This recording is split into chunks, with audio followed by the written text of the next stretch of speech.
how to add multiple pictures to Instagram stories.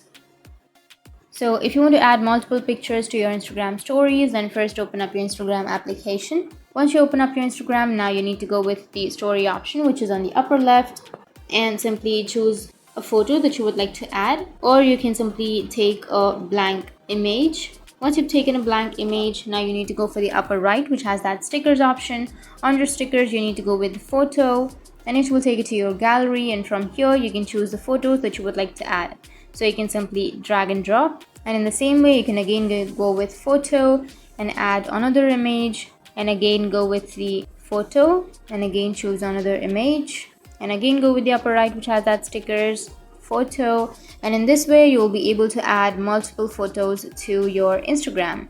So that's it. That's how you can add multiple pictures to your Instagram story. And if you have any questions, feel free to comment below. Thanks for watching.